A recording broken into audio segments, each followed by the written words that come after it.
Hello everyone, this is Swati Singh. Welcome to Shreeji classes. Metal non metal में हम लोगों ने क्लास की थी, लेकिन कुछ टेक्निकल इश्यूज की वजह से उसमें आवाज ही पूरे क्लास में नहीं थी। ठीक है, तो वो क्लास हटानी पड़ी, तो अब उसके लिए सॉरी। और अभी हम नेक्स्ट अपनी केमिकल प्रॉपर्टीज पे जो हम बात कर रहे थे, थर्ड केमिकल प्रॉपर्टी थी जहां पे हम बात करेंगे जब हमारा मेटल रिएक्ट करेगा विथ एसिड। ठीक है, या फिर मेटल रिएक्ट करेगा, एसिड रिएक्ट करेगा विथ नॉन मेटल। ठीक है, क्योंकि चैप्टर हमारा मेटल एंड नॉन मेटल है, तो हम दोनों चीजें साथ लेके चल रहे हैं। ये आपने फर्स्ट क्लास से देखा होगा। ठीक है, क्योंकि कभी कभी हम केवल मेटल पढ़ लेते हैं, फिर हमें लगता है, दिमाग में रहता है कि मेटल तो कर लिया, chapter metal and non metal था, तो नॉन मेटल कहाँ गया, नॉन मेटल की बात ये लोग क्यों नहीं कर रहे। वो इसलिए नहीं कर रहे क्योंकि कहाँ वहां पे जो हमारा मेटल है वो बहुत ज्यादा रिएक्टिव है, कहीं कहीं बहुत ज्यादा अच्छी तरह से काम कर रहा है, और नॉन मेटल वहां पे रिस्पॉन्स ही नहीं दे रहा है। तो जब वहां पे नॉन मेटल रिस्पॉन्स ही नहीं दे रहा, नॉन मेटल है ही नहीं इतने रिएक्टिव, तो क्या कर दिया गया, वहां वो चैप्टर से ही हटा दिया गया। तो वो ध्यान रखना है हमें कि मेटल एंड नॉन मेटल की बात चैप्टर में की गई है, तो जो जो मेटल की चीजें हैं वो हम बात करेंगे, जो जो नॉन मेटल की चीजें हैं वो बात करेंगे। ठीक है, तो when metal react with acid, यहां लिख देंगे रिएक्शन विथ एसिड्स। रिएक्शन होगा हमारा किसके साथ, एसिड के साथ। ठीक है, तो पहला हम बात करेंगे मेटल की। ठीक है, जब हमारा मेटल एसिड के साथ रिएक्ट करेगा तब क्या बनाएगा, तब एक सॉल्ट बनेगा, और सॉल्ट के साथ हाइड्रोजन गैस रिलीज हो जाएगी। ठीक है, ये है हमारा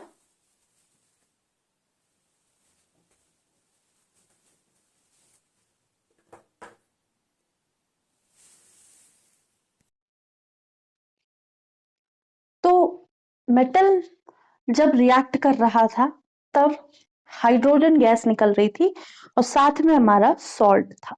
ठीक है, इसका एग्जाम्पल देखने के लिए हम पहले लिख देते हैं zinc plus HCl plus ZnCl 2 plus hydrogen gas के फॉर्म में निकल रही, तो H2 के फॉर्म में निकल रही। यहाँ 2 H है, यहाँ 2Cl है, तो यहाँ 2HCl। ठीक है, बैलेंस कर ली हमने रिएक्शन।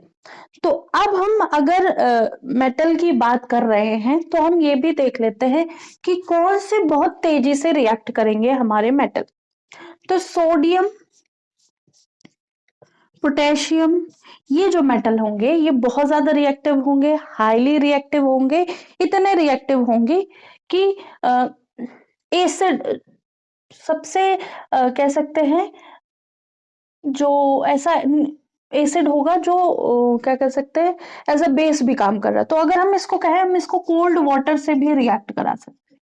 ठीक है, और हमको पता है सोडियम और पोटेशियम कैसे होते हैं, एक्सप्लोसिव नेचर होते हैं, वाटर के संपर्क में आते ही एक्सप्लोड कर जाते हैं। ठीक है, तो ये हाईली रिएक्टिव है। ठीक है, इसके बात कर ले मॉडरेटरी रिएक्टिव। मॉडरेटरी रिएक्टिव में कौन से होंगे,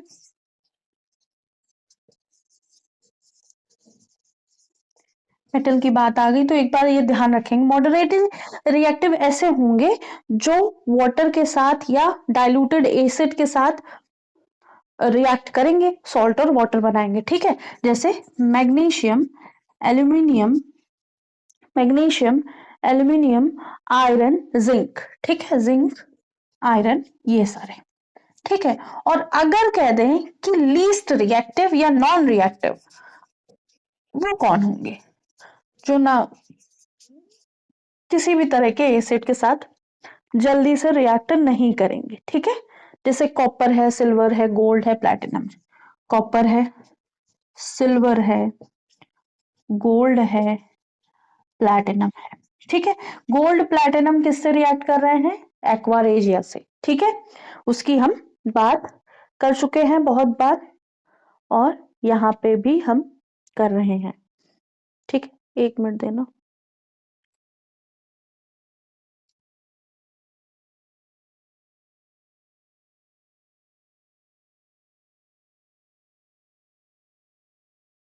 ठीक है। तो जब मेटल हमारा रिएक्ट करेगा तो H2 गैस रिलीज करेगा, और यहां पे अगर हम रिएक्टिविटी की बात करें तो मैग्नीशियम ज्यादा रिएक्टिव है एल्यूमिनियम से, एल्यूमिनियम ज्यादा रिएक्टिव है Zn से, Zn ज्यादा रिएक्टिव है आयरन से। एक्सपेरिमेंट हम लोगों ने पहले भी किया है, उस एक्सपेरिमेंट की अगर बात करना चाहें तो हम यहां कर सकते हैं। ठीक है।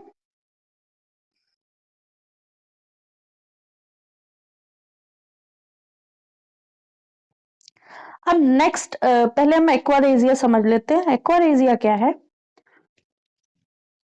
एक्वारेजिया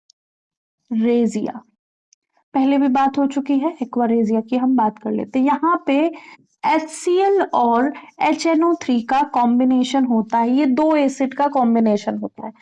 ये एसिड के कॉम्बिनेशन क्या करते हैं, हमारा जो प्लैटिनम और जो कॉइन मेटल हैं जैसे प्लैटिनम गोल्ड, ठीक है, या फिर कह सकते हैं ये जो नॉन रिएक्टिव या लीस्ट रिएक्टिव मेटल्स है उनको भी अपने अंदर घोल लेते हैं। ठीक है, क्या कर देते हैं, उनको भी अपने अंदर घोल लेते हैं। ये कंसंट्रेटेड सॉल्यूशन होता है जिसको हम एक्वारेजिया बोलते हैं। HClNO3, HClHNO3 को इसको हम रॉयल वाटर भी बोलते हैं। अगर आपने मेरी पहले की क्लासेस देखी होंगी तो बहुत अच्छे से कराया गया है, यहाँ पे बहुत ज्यादा इसके बारे में नहीं करना है, इसलिए हम थोड़ा सा बात कर ले रहे हैं बस। तो जब एक्वारेजिया की बात होगी तो एक और क्वेश्चन इस यहाँ पे आता है कि रेशियो क्या होता है। HCl3 पार्ट में होगा और HNO3 वन पार्ट में होगा। मतलब कह सकते हैं अगर 4 भागों में विभाजित किया जाए एक्वारेजिया बनाने के लिए तो HCl के हम 3 भाग लेंगे, या फिर 100 ml बनाना है हमें एक्वारेजिया तो 75 ml हम HCl लेंगे और 25 ml हम HNO3 लेंगे। ठीक है। हाईली करेसिव नेचर होता है, फ्यूमिंग लिक्विड होता है, और ये प्लैटिनम और गोल्ड और सिल्वर जैसी चीजों को क्या कर सकता है, डिसॉल्व कर सकता है अपने अंदर। और डिसॉल्व कर सकता है तो पहले, आज भी लोग बेवकूफ बनाते हैं गांव में, शहरों में भी बहुत सारे लोगों को नहीं पता होता है। अभी देखिए, जिन्होंने 10th क्लास करी है, ठीक है, प्रॉपर करी है, तो उनको तो याद रहता है कि हाँ एक्वारेजिया या रॉयल वाटर जैसी कोई चीज होती है। ठीक है। और जिनको नहीं याद रही या फिर जिन्होंने साइंस नहीं लिया, इसलिए बेसिकली जो डेली लाइफ वाली चीजें है ना वो 12th तक पढ़ानी ही चाहिए बच्चों को, भले वो साइंस ले या ना ले, उन्हें पता होना चाहिए। उनको अपना डेली रूटीन कैसा बनाना है, उनको अपना डाइट कैसे रखनी, उनको अपने बॉडी में कैसे मेंटेन रखनी है, या फिर अपना जीवन यापन कैसे करना है। कोई भी केमिकल ऐसा ना ले लें, या कोई भी अपने आप को प्रोटेक्टेड रखने के लिए वो उतनी साइंस तो सबको पढ़ानी चाहिए और वो याद रखनी चाहिए। ठीक है। तो अब यहाँ पे जो बात हम कहना चाह रहे हैं कि जब ये क्या करते हैं कि कुछ जो ब्लफ लोग होते हैं या फिर सुनार वगैरह जो होते हैं वो क्या करेंगे, हम आपका गोल्ड साफ करके दे देते हैं। सब लोग नहीं करते, ठीक है, साफ करके दे देते हैं। आए, आपको लगा हाँ बहुत अच्छा है, हमने दिया अपना गोल्ड, उसने साफ कर दिया। अब उसने क्या किया, इसी रॉयल वाटर में डाला, डिप करके निकाल दिया, देखो देखो कितना साफ हो गया। ठीक है। अब आपको तो लगा कि ये मैजिक है, उसके पास अच्छा होता है साफ करने वाला, वही साफ करेगा। ठीक है।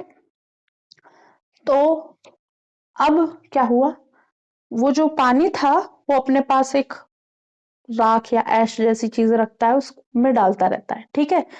अब क्या हुआ, उसने 10-12 लोगों का ऐसे साफ करा सोना, और उस जो रॉयल वाटर है उस वो एक राख में डालता रहा। जब वो रॉयल वाटर कैसा हो जाएगा, उसमें बार बार डलता रहेगा तो उस रॉयल वाटर में सोना घुल गया है। अब वो मरकरी से अमलगम बना के सोना अपना अलग कर लेगा। ठीक है। इसलिए ऐसे धोखाधड़ी में नहीं रहना चाहिए। आप प्रॉपर जाइए अच्छे शॉप्स पे, वो आपका सोना या गोल्ड या सिल्वर या प्लैटिनम जिस भी तरह की ज्वेलरी हो या जिस भी तरह का सामान हो आपका, वो साफ करके देते हैं प्रॉपर तरीके से, और वजन भी कम नहीं करते। और इसमें अगर घुल गया ना तो वजन कम हो जाता है, इसलिए ये धोखाधड़ी में इस्तेमाल होता है। नेक्स्ट है हमारा when metal react with solution of other metal of salt. ये तो कर लिया। अब हम नॉन मेटल की बात एक मिनट करेंगे नेक्स्ट हेडिंग से पहले। तो होप सो इतना समझ में आ गया होगा, रॉयल वाटर भी समझ में आ गया होगा। HNO3 और HCl का कॉम्बिनेशन होता है, HCl 3 पार्ट होता है, HNO3 1 पार्ट होता है। अब हमारा अगर एसिड रिएक्ट करेगा नॉन मेटल के साथ तो क्या होगा?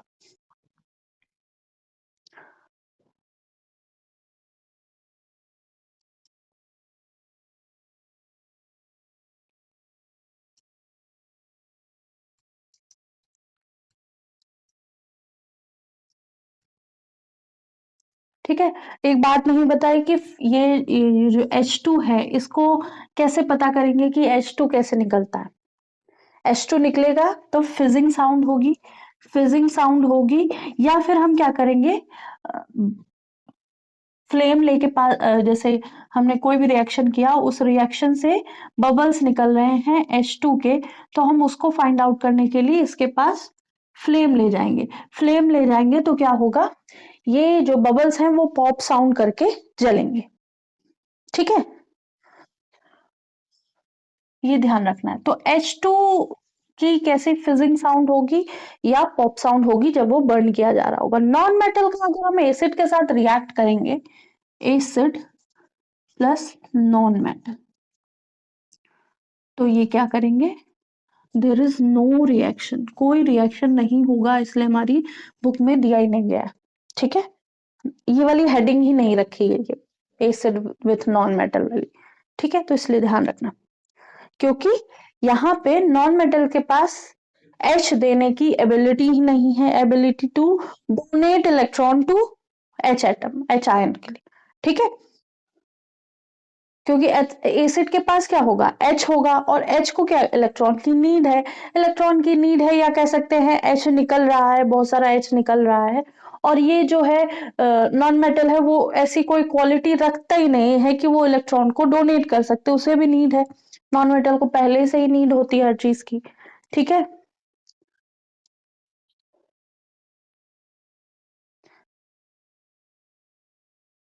ठीक है, नेक्स्ट हेडिंग पे आते हैं अपनी,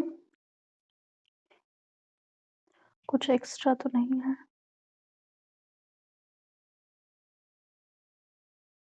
तो जो रिएक्शन होती है उससे, ये जो रिएक्शन हो रही है इससे हमें रिएक्टिविटी सीरीज का भी कुछ आइडिया लग जाता है, डिस्प्लेसमेंट रिएक्शन का भी, एसिड बेस बिहेवियर का भी रिएक्शन आइडिया लग जाता है। ठीक है, तो अब हम नेक्स्ट हेडिंग पे चलते हैं, इसको रब करते हैं।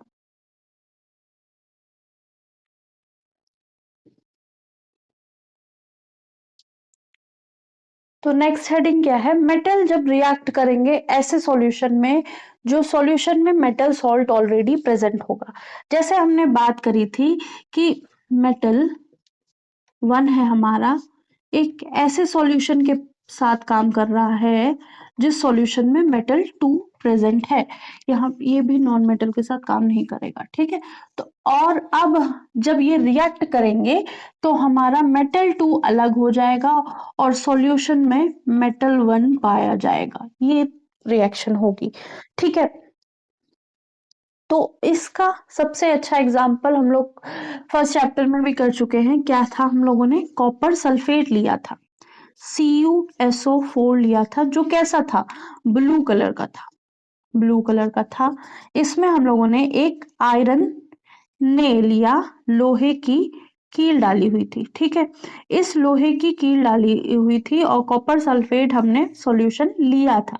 अब इसमें क्या था, कुछ तेल रखने के बाद ये जो हमारी सॉल्यूशन है वो, ये सॉल्यूशन हमारा कैसा था, ब्लू कलर का।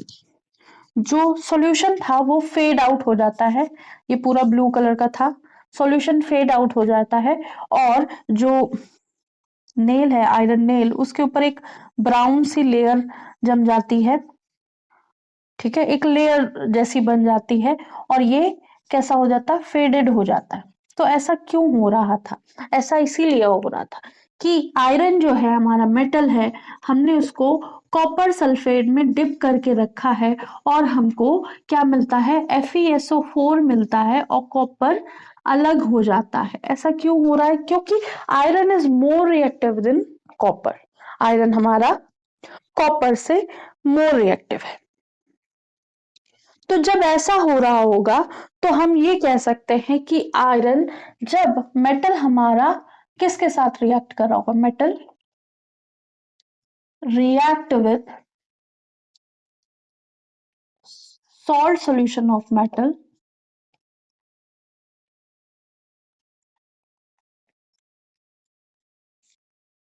displacement reaction happen. Displacement reaction happen. ठीक है, डिस्प्लेसमेंट रिएक्शन हो रही मतलब हमारा आयरन कॉपर को डिस्प्लेस करके FeSO4 बना रहा है। तो ये है हमारी सेकंड और फोर्थ केमिकल प्रॉपर्टी मेटल के बारे में। नॉन मेटल में ऐसा कुछ नहीं हो रहा होगा, वो हम अगर कुछ भी होगा उसकी हम बात अलग से करेंगे। ठीक है, इसमें कुछ एक्स्ट्रा रह गया तो देख लेते हैं। सॉरी,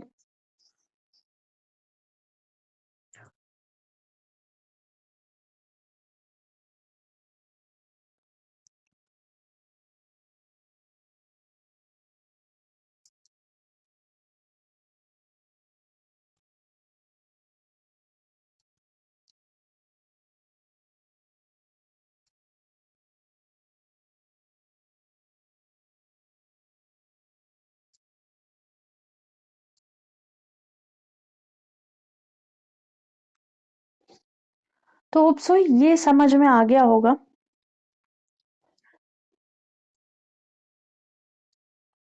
तो यहाँ पे जो हमें डिस्प्लेसमेंट रिएक्शन देखने को मिलेगी, यहाँ पे सिंगल डिस्प्लेसमेंट रिएक्शन हो रही होगी, सिंगल डिस्प्लेसमेंट रिएक्शन हो रही होगी। हाँ, एक बात और थी कि जब हम इसके बाद का ही टॉपिक है रिएक्टिविटी सीरीज, उसमें हम ये समझेंगे कि वही मेटल सॉल्ट के मेटल को रिमूव कर पाएंगे जो रिएक्टिविटी सीरीज में ऊपर होंगे। तो iron is more reactive than copper. ठीक है, iron is more reactive than copper, तो आयरन ही कॉपर को रिप्लेस कर पाएगा। अगर हम यहाँ पे आयरन सल्फेट का सॉल्यूशन ले और उसमें हम कॉपर का जो चिप होती है ना, छोटी छोटी कॉपर की फिलिंग्स होती हैं, उनको हम डाल देंगे तो क्या होगा, वहां पे कोई रिएक्शन, कोई भी डिस्प्लेसमेंट रिएक्शन देखने को नहीं मिलेगा। तो बहुत सारी ऐसी रिएक्शन है। ठीक है, तो वही मेटल डिस्प्लेस करेगा जो metal high in reactivity series होगा। तो जिंक, अगर हम जिंक की बात करें, अगर हम जिंक का रिएक्शन FeSO4 के साथ कराएंगे तो कॉपर तो नहीं कर पा रहा इसको रिप्लेस, ठीक है, लेकिन जिंक करेगा। ZnSO4 रिप्लेस कर देगा आयरन को।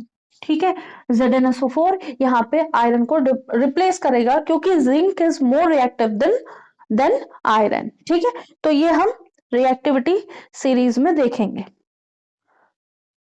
तो और अगर हम जिंक ग्रेनुअल की बात करें, अगर ये वाला एक्सपेरिमेंट नहीं, सेकंड एक्सपेरिमेंट देख लेते हैं। सेकंड एक्सपेरिमेंट क्या है,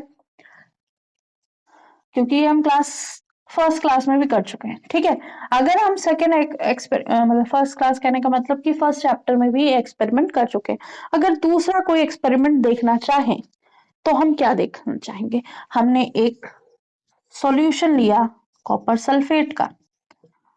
कॉपर सल्फेट इसलिए लिया जाता है क्योंकि इसका अपना कलर है और इसमें कोई भी चेंज होते हैं विजिबल चेंजेस हमको दिखते हैं। ठीक है, और बहुत ज्यादा हार्मफुल भी नहीं होता है। ठीक है, तो कॉपर सल्फेट जो ब्लू कलर का है मिला और इसमें हमने जिंक ग्रेनुअल्स डाल दिए। ठीक है, जिंक के छोटे छोटे पार्टिकल्स डाल दिए। तो क्या हुआ, ये जो कॉपर का ब्लू कलर था वो फेड आउट हो गया और यहाँ पे क्या बन गया, ZnSO4। तो zinc is more reactive than copper, तो जिंक भी कॉपर से रिएक्टिव था। तो जिंक आयरन से भी रिएक्टिव है, कॉपर से भी रिएक्टिव है। तो जिंक आयरन वाले को भी रिप्लेस करेगा, कॉपर वाले को भी रिप्लेस करेगा। तो जिंक यहाँ पे रिप्लेस करेगा किसको, कॉपर को। तो ये सब हम बात रिएक्टिविटी सीरीज में करेंगे। ठीक है, तो होप सो ये दोनों केमिकल प्रॉपर्टीज समझ में आई होंगी।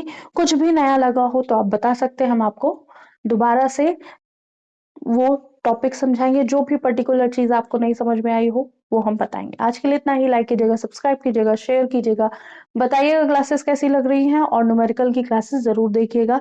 क्विक रिवीजन की क्लासेस भी हो रही हैं, वो भी देखिएगा। आज के लिए इतना ही। Thank you.